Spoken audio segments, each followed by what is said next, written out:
I came in the world crying and fussing. Nigga, we ain't have nothing. Every ghetto, I know the same.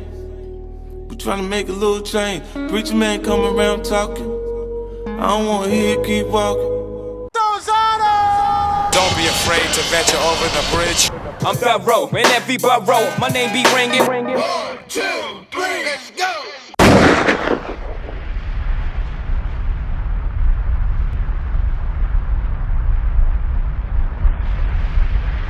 Check it out, y'all. It's the legendary videographer, producer, director, Choke No Joke. And right now, you are watching me on This Is FitThee.com, all right? Keep it locked. DJ Thoro. Yo, what's good? It's DJ Thoro, a.k.a. Thorozano, the bridge to the streets. Right now, you're watching the hottest in the streets right here on thisisfitthee.com. Like always, I got a special guest in the building. All my guests are special. Introduce yourself. What up, y'all? It's the legendary producer, director, videographer, Choke No Joke. You know what it is. You know what it is. That's it. We don't even got to do nothing else. This interview over because you already know what it is. Exactly. The name Choke No Joke, where's that name come from? The name Choke No Joke come from, my government name is Arthur. Okay. And then my nickname is Artie. Okay. And so they used to tease me, call me Artichoke, like the vegetable. Right. And then I got into my coolness. Okay. They just started calling me Choke. And then when I started rapping, I added the No Joke because there was this movie I saw, I think it was called The Pelican Brief, with Mel Gibson and Julia Roberts. Right. And they was talking about assassins, and they said all assassins had to have 3 names. Right. Like, what's his dude name that killed Lee Isley, what's his name? Lee Oswald? Lee Isley Oswald. Well, he Right. got 3 names, but but they say all assassins have 3 names. So I had Choke already, so I just added the No Joke. No Joke. Yeah, so I was a lyrical assassin. That had nothing to do with Rakim when he said I ain't no joke. Nah, not at all. Because you said you rap, and so I figured that spinned off into that. But I had to have something that rhymed with Choke at the end, so it was Choke, no joke. Right? Choke, No Joke. That's where it came from. So from that, I got into modeling and acting, and then when I was doing the modeling and acting, I started bringing my camera on the set, shooting behind the scenes, and that's how I fell into being a videographer, then producer, director, and I just kept the name as my director's name, and that's where you got Choke No Joke. Okay, so speaking of shooting and videography, you're doing the official Tunnel documentary. Right, it's called The Hip Hop Nucleus. Okay. And it's a documentary, not on the overall tunnel, but on the hip hop night, which was the Sunday night, which the party started as, it was called Mecca, which was started by Chris Lighty and Jessica Rosenblum. And then after 2 years, Flex took it over, franchise marketing, and he did the party from '96 to a close in May of 2001. Right. And it was still the Sunday night. It just wasn't called Mecca no more, but everybody knows it originally as the Mecca night. Right. All right. So for everybody that don't know, we talking about New York City, famous club back in the day. It was called the Tunnel, and that's what we're talking about. Now, do you have? I'm assuming you have unreleased footage from actual nights there that you're going to be showing, or can you? Yeah. It's all in there. The Hip Hop Nucleus is on iTunes now, so they could get it. Okay. But yeah, you'll definitely see exclusive content from dudes that performed there when they was getting their start. Right. As your man 50 Cent. Right. 50's in there, he's performing, and this is before he got shot. This is before, he popped. Right. This is when How to Rob was just catching traction. Right. And he got on that stage. And if he would have got on that stage and bombed, we wouldn't be sitting in this office today. But he got on that stage and he rocked. Right. And that's why we sit here today. Because the Tunnel was a make it or break it spot. It was like the Apollo. Apollo, I was about to say it was a hip hop Apollo. Right, you know what I'm saying? So if you went up there, it was risky. Right. You know what I'm saying? Because I seen some dudes that they was hot in the streets and then they went and got on that stage. Like who, for instance? Who went up there on that stage and got tore down? I won't say he got tore down. That you saw. But I'm going to say this. It was a group called Crew. Oh, from the Bronx. I know Chad and them. Chad and them, yeah. Wow, remember how hot they was? Yeah, they was hot. They went and got on that Tunnel stage. Wow. Where's Chad and them today? I don't know. No disrespect, homie. Now, I'm going to tell you the difference in that. Yo. Now, Chad and them, was hotter than 50 Cent at the time when they got on the stage, right? Right. All 50 had was the How to Rob joint, but they, they had the mixtapes, right? But 50 got on that stage. He did How to Rob. He rocked it, and then after that, he did a freestyle about Sticky Fingers because he was beefing with him at the time, Right. and his last line was something, something, something. I knock your eyes straight, right? That was his last line. I knock your eyes straight, and they said, if anybody don't like what the fuck I just said, y'all see me, because I ain't going backstage. I'm coming out there with y'all. And the motherfucker jumped off the stage and went through the crowd. Right. He had on a bulletproof vest, but he went through the crowd. That was the first time I ever seen anybody do some shit. Right. I done seen dudes jump in the crowd and crowd surf, your Keith Murrays, your Method Mans, your Redmans, but this motherfucker popped shit and then jumped down and went there. Niggas was like, oh, this nigga's real. Right. After that, pew! Nas and them came on stage after him. He came around, he was on stage with Nas and them. And look where he's at. Look Right. what it did for Jay-Z. Look what it did for Puffy. You know what I'm saying? But some dudes that got on that stage, it was risky. Right. Why did you feel a need to do a documentary about the tunnel? Because when you look today and you see 50 and all his accolades, all his accomplishments, from a rapper to vitamin water to films to television to going from the actor to now being an executive producer and creating opportunities for people such as yourself and other people. And then you look at what Jay-Z did, Roc-A-Fella, Rock-A-Wear, Rock Nation, Tidal, and all the people that he employed. Then you look at Puffy, you know what I'm saying? All these dudes, when they got on that stage, they was nobody. You know what I'm saying? They had a little buzz, you know what I'm saying, but they was still workers. Right. They wasn't bosses.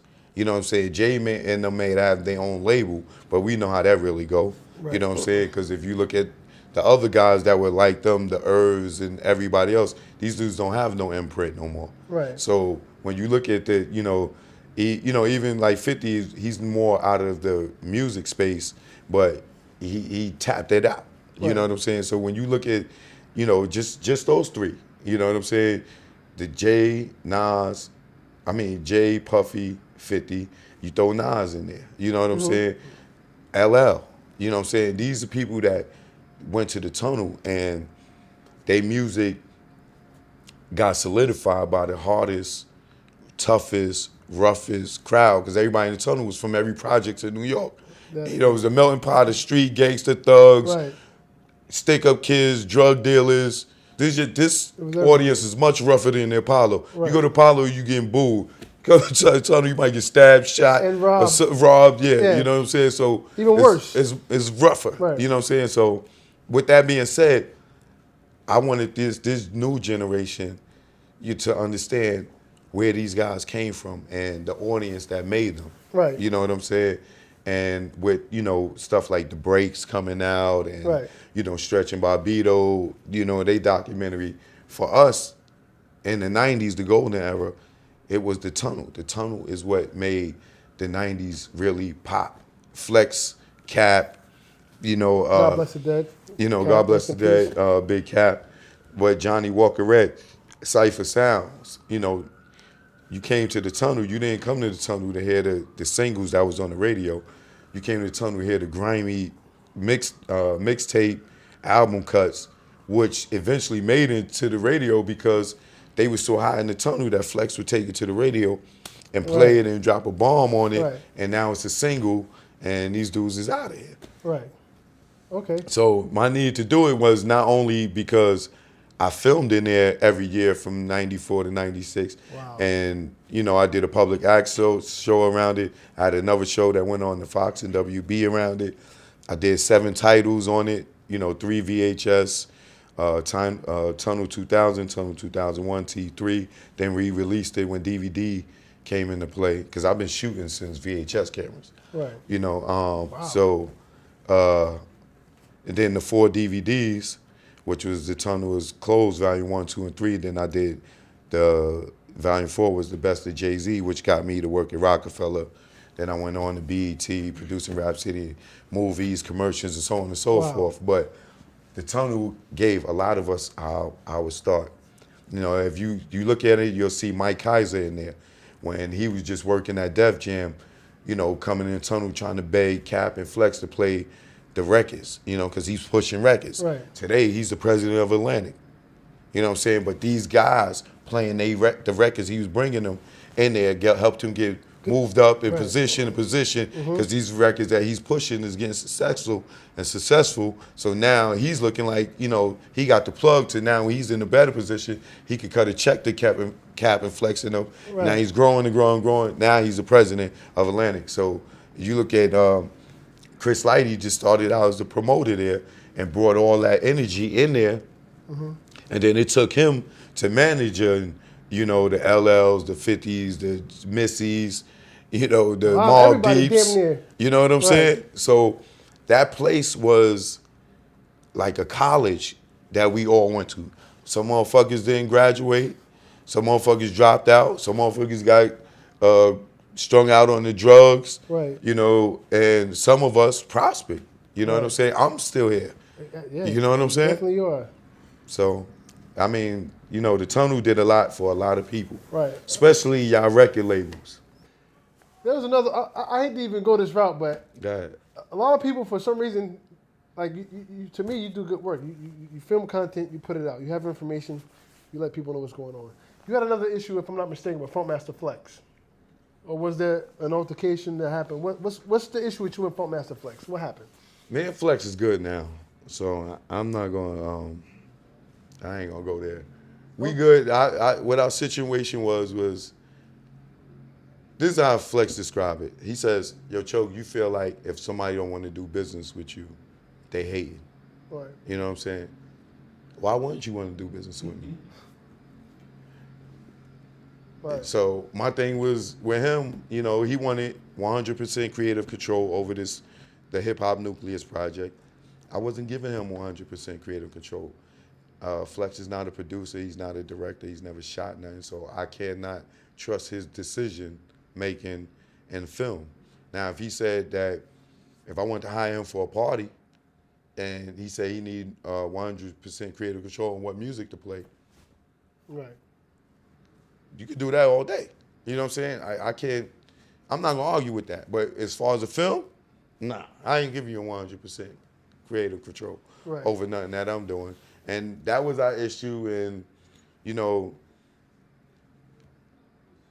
some people say, you know, people came to me and told me he was, you know, stopping them or telling them not to do my project. From him, he said that when people approached him about it, he just said, yo, I ain't got nothing to do with it. So he's saying that he didn't hate on me by just saying he ain't had nothing to do with it. He just ain't had nothing to do with it. Right. But from what I got from other people, is that he told him don't do it. Oh, okay. You know what I'm saying? So that was my issue with him. I went and talked to him maybe a month ago, a couple of weeks ago. We talked on the phone recently for a long time. So I think that me and Flex is finally past that point. You know, he did some things to me. I said some crazy foul things to him. But we in a better place. I'm not apologizing or retracting none of the shit I said. Right. You know what I'm saying? But, you know, if we can agree to disagree and move on and be cool, then I'll keep it there. Right, okay. On a lighter note, do you have like an untold Roc-A-Fella story that nobody knows? Maybe something happened on the road, like fan-wise or just in general? I have so many. One that the audience would appreciate. Like I told you, Jay don't like the camera. Right. All right. So I did these the Paid in Full album. It was called the Paid in Full soundtrack / Dream Team album. Okay. And I did all the commercials for the album. I came up with this concept to give each artist their own commercial. Right. So Freeway had his own commercial. Bleak had his own commercial. Oskino and Sparks had their own commercial. I think Oskino was locked up, so it was just Sparks. Beans was locked up, I think. But Cam, everybody had their own commercial, right? Right. So when I go, I'm like, yo, all right, I need the Jay-Z commercial, right? Once again, Jay-Z wasn't fucking with this nigga Dame. Right. Nobody knew it. I mean, back then, right? And we go to baseline and shit. And Jay's like, no. Like, he's not supporting the fucking Dream Team album. Right. He's not, no, I'm not doing the fucking commercial. This nigga Dame tells the cameraman, he tells me, yo, Choke, shoot it.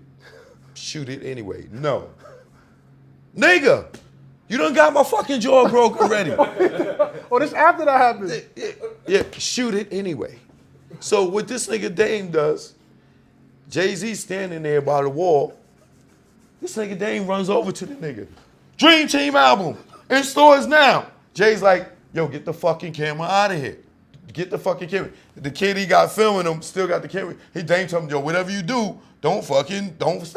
You know what I'm saying? Jay standing there like you looking with that same expression like, nigga, what the fuck are you doing? Right. Dream Team in stores. Album in stores now. Because he needs the Jay-Z one. Right. Jay-Z's like, yo, would you get the fuck out of here? Dream Team in stores now, right? Right. Here come Dame running into me. Yo, we got the J one. We got the J drop. They give me a tape. I send in the edit. Dream Team in stores now. And Jay got this look on his face like, yo, I don't fuck with this nigga, yo. You know what I'm saying? Wow. I said, you know what? Trash that shit. So you never put it out? No. Wow. I trashed it. You trashed it. I trashed it. Dame was like, when the commercial started running, Dame said, where's the J one? Nigga, did you see his face? He did not want to do it, Dame. Oh, man, you still supposed to use it anyway. Oh, you want to put me in the line of fire again, right? Wow. Okay. So they was doing business like that? That's the type of business that was going on? Yo, dogs, that shit was over when I got there. Let me tell you, it's a joint. Jay-Z put out, when Cam and them did that shit, Dipset Anthem, and they did that song, the Dipset Anthem, and the second verse says 2 more for Cam for taking over the Roc. Yeah, yeah. And the video, Biggs and Dame got in that video. And when Cam and them say that part, them niggas is throwing it up the Roc like they co-signing that shit. Right. That shit was the end, dog. When that niggas did that shit, that was the fucking end. Jay dropped the S. Carter mixtape, right? He got a song on there. Anybody can pull it up. If you just want to YouTube the song, it's called Rockstar, right? Pharrell had a song called Rockstar, and he remade it. And he says, I'm the king of the Roc. There is none higher. Fuck Jay-Z. Y'all should call me sire. I won't stop rocking till I retire. Nigga, I got Leo Rich. You got niggas fired. Nigga, I'm the cash cow about to cash out. Drop the Black album and back out. And I ain't got to come back out to pull that Maybach back out the garage. Some getting money's my job. Got the army in the cut. Giorgio Armani's mutts. Scooby-Doo's walking on you mutts. Like, he's telling this nigga straight up and down, nigga, it's over. Right? I hear this shit. I go to them niggas. I say, yo, Dame, you hear this? Jay's leaving. Oh, Chuck, you know what the fuck you talking about? All right. Go to Kenny Burns' office. Yo, you hear this? Jay's leaving. Oh, Chuck, you don't know what the fuck you talking about. All right. None of us heard the Black album. Right. Nobody from Roc-A-Fella heard the Black album. You know what I'm saying? Till that shit was finished. That shit came out. Next thing you know, this nigga's the president of Def Jam. That shit is over. It's over. I told y'all niggas, this nigga's leaving. Y'all don't listen to his music? Or y'all listen to the words and y'all just skim through them. Skim through it, You know right? what I'm saying? This motherfucker told y'all, and I told him, but nobody believed me, right? You want to know a funny story? So grand opening of the 40-40. Okay. Now there's all breakup shit. Dame go over the 40-40. Niggas wouldn't let him in. Wow. They wouldn't let Dame dash into the 40-40. They wouldn't let him in. The grand open. The grand opening. Nigga said, yo, you know who I am? Yeah, I know who you are, but you can't come in right now. You gotta wait. Nigga, you know who the fuck I am? I'm Jay-Z. We know who you are, sir. We have our orders. You have to wait. This nigga Dame, hey, Wendy Williams. Hey, Lil Bow Wow. Hey, Lil Mama. He's just standing out There, there. everybody walking in. Right. Here go Dame standing out there. Niggas would not let that nigga in. He started beefing some more. They said, yo, that dude right there said you can't come in. Nigga, look, it was Tata. Wow. Yeah. Wow. Oh, man. I'm speechless. Yo, so listen, aside from that, is there anything you want to cover that we didn't cover? Like anything you got going on you want to let people know? The Hip Hop Nucleus is out right now. Where can on they see iTunes. that? On iTunes. iTunes only right now. There's going to be some other avenues it'll be on in a minute, but for right now, y'all got to go to iTunes and get it, all right? The Hip Hop Nucleus. And right now, in 3 days, it's number 64 on iTunes. I broke the top 100, 200. I debuted at 109. And in 3 days, man, I'm number 64, so that means the people love it. It got all 5 stars, you know what I'm saying? So if y'all want to see it, there's archive footage in there, Jay-Z, 50, Nas, Q-Tip, DMX in there too, right? DMX, Meth Red, The Locks, Styles P, you got Kid Capri, DJ Scratch, DJ Chuck Chill Out, Cool DJ, Red Alert, Smith and Wesson Tech. It's so many people in this, man. You got Tunnel artists, you got the Tunnel security, you got Tunnel patrons. They all in there telling their stories. A lot of interior, exterior shots of the Tunnel. So if you've never been there, this is gonna give you a walkthrough, Right. and you're gonna feel like you went there, Right there. when it's over. And I got that from a lot of people. For people that wasn't even born yet, they say they felt like they went there and they had goosebumps watching this film. So check that out. Also, look out for the new season, The Knockout. Producer, director on that. That's on Aztecas, a boxing reality show with Hector Camacho Jr., Ronald Johnson, Chastity Martin, and Rosalita Velez. All right? That's about it. Choke No Joke. Y'all can hit me up on Instagram, Real Choke No Joke. Twitter, Choke_No_joke. And in my YouTube channel, please subscribe, Choke No Joke. Y'all find all my content there. The Last Days of the Rock, Flashbacks by Choke No Joke, The Caribbean Queen is all on there, all right? All right. ChokeNoJokeProductions.com is the website. There it is, Choke No Joke, DJ Thoro. This is 50.com, the hottest in the streets. When you see us, one knee us. I mean, pay respects. All right? Yeah. Keep it thorough.